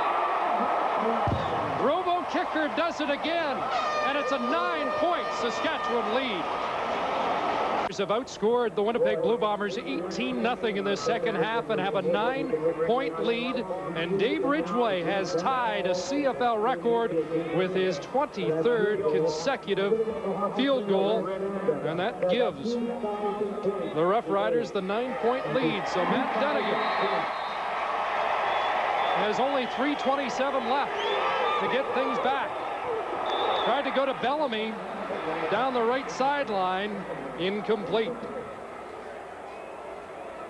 And the Bomber offense has only been inside Saskatchewan's 25 once in this game. The only Winnipeg touchdown came on a Lloyd Lewis fumble recovery. There's been a safety touch for the Winnipeg defense, and Matt Dunnigan and the offense have only managed 2 field goals. Well, Barry Wilburn out there is doing everything that he possibly can do to not allow Matt Dunnigan to have any great success. He has shut down the wide receivers of Winnipeg. Dunnigan throwing, receiver fell down, and it's knocked down by Albert Brown. Alfred Jackson lost his footing. Brown almost came up with the football. Taylor Field in Regina. A reminder that immediately after this game, we head to the airport for Calgary to want to get too far ahead of ourselves, but I know a lot of the Saskatchewan Roughriders were anxious to get their shot at the Calgary Stampeders. So pretty confident football team right now, and they've showed it in the second half as Mike Saunders returns the Cameron punt to the Saskatchewan 43-yard line. 2:45 to go. By 9, and if they hope to mount a comeback, they'll have to do it without David Williams. Matt Dunnigan's favorite receivers out of this game with an array of injuries. He says he thinks he has a broken nose. He's got a problem with his neck and maybe some rib cartilage trouble. It all happened on a very big hit he took early in the second half. He's out of this game and replaced by Alfred Jackson. Chris? I think Barry Wilburn's had a lot to do with David Williams' comfort zone in this game. Short gain by Saunders. Great battle there.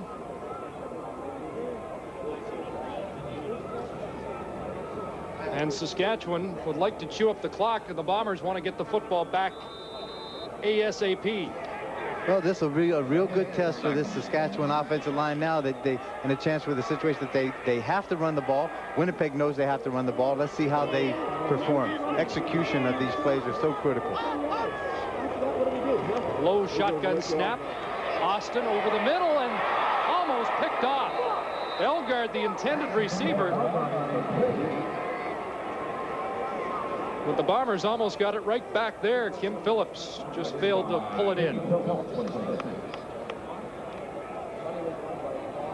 Lots of room in front of him. Nobody's there. He just throws the ball up for grabs, and it should have been intercepted. That should be going back the other way.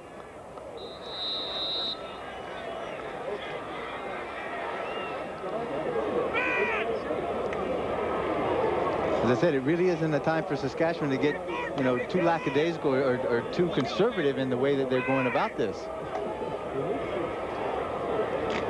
Bombers with a quick score would be right back in it.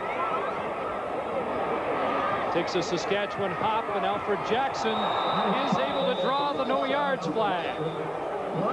Dan Farthing was inside the 5-yard restraining area.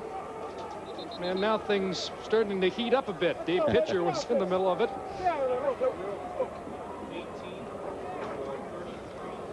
That's Pitcher and Sangaris, both of them. They had a big article in the paper on Friday morning about these guys because they're noted for their special team play, and this is where they're going to get after it. Saskatchewan number 10, 5-yard penalty, first down. That is Farthing. And Pitcher had made a note that he would get Sangaris thrown out of this game before the first quarter because he would be in his face the whole time, attacking him, being relentless about it. It's lasted at least this long. Yeah, there's been battles all over this field. None of the fans have gone home yet. Let's see what Matt Dunnigan can do. Under the gun, he escapes.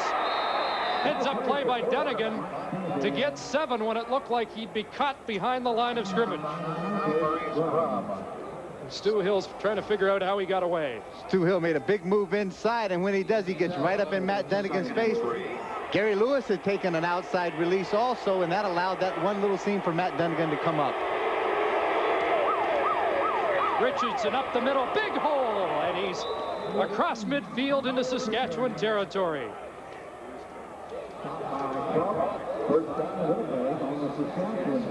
Minute 52 left.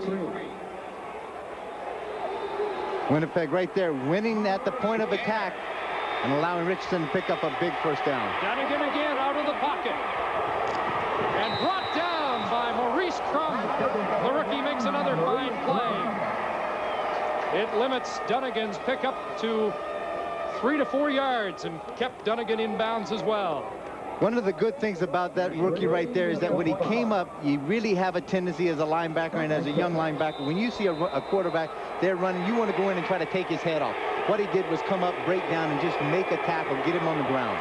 Dunnigan has time, has a receiver. Gerald Alphen to the 30. And the Bombers aren't done yet. A minute 32 to go, and Dunnigan has them driving. 20 yards on the gain from Dunnigan to Alphen. And Matt, in this game, has already passed his yardage totals of 1992. First down. Dunnigan will have to scramble out of the pocket. And he'll go out of bounds at the 19, and Barry Wilburn had him lined up and just missed him. And Wilburn's upset that he didn't get a shot at the Winnipeg quarterback. Well, it's not that point. I think that he knew that he wasn't going to take the shot at all, but what he wanted to do was to make sure that Matt Dunnigan saw him coming, at least to let him know that, they see, I can get there quick enough, and I can hit you if I wanted to, but I'm not. Very intelligent play, and it shows some great experience at it, not taking a cheap shot and allowing that, then the flag being thrown, another 15 yards tacked on. It's first down, Winnipeg.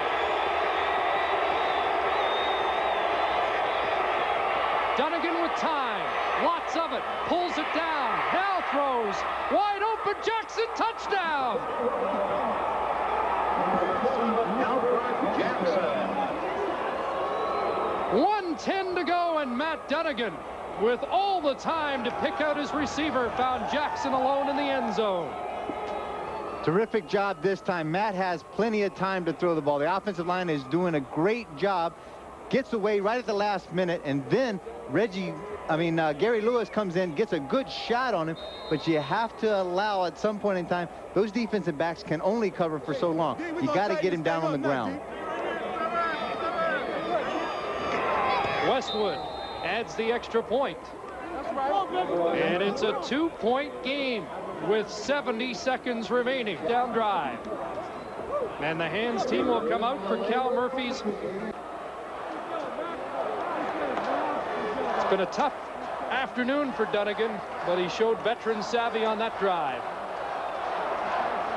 What do you kick short? Try to get the short kick, or do you put it in the hands of the other team and hope your defense does the job with 1:10 to go? I think you may have to go with the short kick here. You don't want to put the hands into Ken Austin here with only 70 seconds to go. Important that first line get a block if they do kick it short. Well, they'll go deep. And it's Saunders. Up to the 30, where he's met by a number of Bombers, including Brendan Rogers, who seems to always be in on the specialty team tackles. And out comes Austin. A couple of first downs, and this game is over. And after a slow start, impressive numbers for Kent Austin in this one. It took him a little while to feel really comfortable, I think, once he got in the pocket. As I said, to the credit of the Winnipeg defense is the fact that they were putting a lot of pressure on. They were sending a lot of people from a lot of different angles. Kent over 3,400 yards on the season. Little dump pass to Saunders, and he's upended by Jason Jakovic, the safety, at the 37-yard line. It's a pickup of 7 for Mike Saunders. Quick hot route. Now the pressure's going to know you're going to come with the blitz. Those linebackers and the secondary guys are going to have to play one-on-one. You got to get up in the guy's face, jam him off the line of scrimmage, and not allow him to get downfield, or that happens there. Clock running. 47 seconds to go. Big 2nd and 3 play. They throw. Narcisse can't hang on. So Winnipeg is going to get the football back.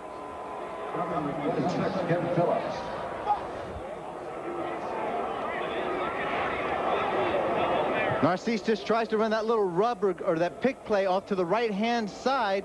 He comes back underneath. But Kim Phillips is not going to have nothing to do with that. Closes very quickly, gets his hand in there. Forces Saskatchewan for a very critical punt.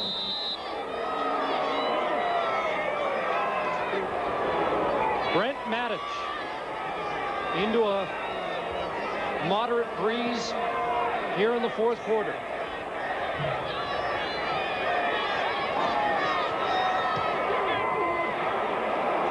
Good kick, and it's Alan Boyko at his 31. Nailed on the play. Big tackle by Brooks Finley, a reserve linebacker. That may give the defense a lift, but right now Matt Dunnigan has a chance to pull it out for Winnipeg and give them their first Labor Day win since 1989. 33 seconds left. And many of the fans here at Taylor Field on their feet now. Standing ovation.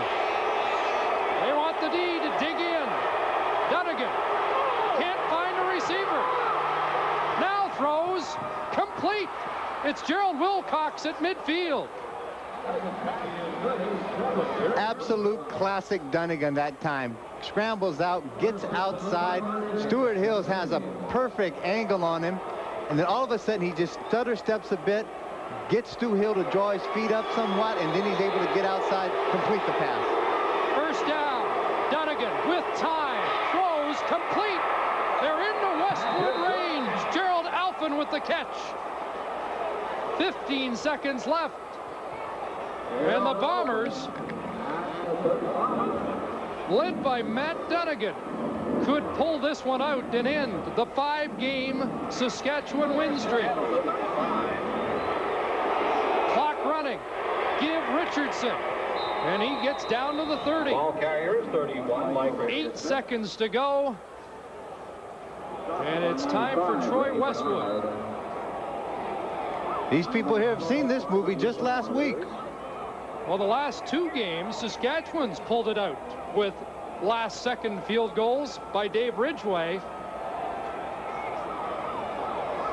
But the spotlight is going to shine on Troy Westwood here this afternoon. Big decision there. 8 seconds to go. Maybe do they run one more play, try to get a little more yardage, or do they send Troy Westwood in? Decision's made. In comes Troy. Well, Matt Dunnigan, he's had better afternoons, but boy, he showed us a lot here in the last 2 minutes. Touchdown drive, capped by Alfred Jackson, and now, with 3 plays, he gets it into Troy Westwood range, this from the 37. And Westwood's good. 4 seconds left, and Winnipeg has a 25-24 lead.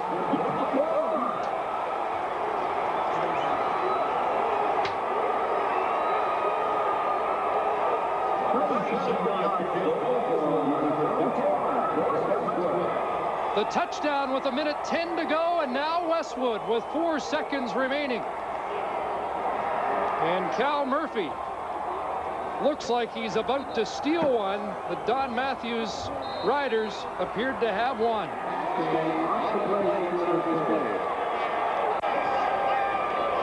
Time for a last gasp from Austin. Throws it up. And the Bombers have it, and time's expired. The Winnipeg Blue Bombers, with 10 points in the last 70 seconds, steal one here at Taylor Field. What a terrific game in the sense that it finished very strongly. I was very concerned about the way the game started the first quarter. Both teams really kind of filling each other out. A couple of comedy of errors as far as mistakes were concerned. But these two teams really rose to the occasion in the second half. The 5-game win streak is over for Saskatchewan, and Matt Dunnigan has an emotional Labor Day victory. 10 points in the final 70 seconds. And the Blue Bombers are now 7-3. Cal Murphy may limp off, but he feels pretty good about it. Mark? Well, they don't call these classics for nothing. An incredible last-minute finish for the Bombers as they win it 25-24 over the Roughriders at Taylor Field. We'll be back.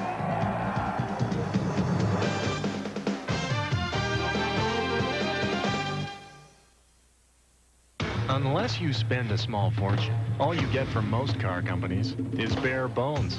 But in Hyundai's more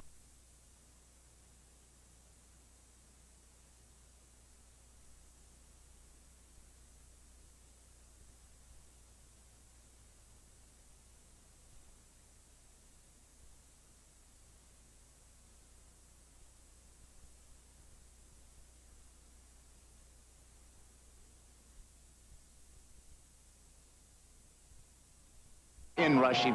And the big thing they have is that big offensive line up in front. Hoop is open here, although that It is apprehensive when he took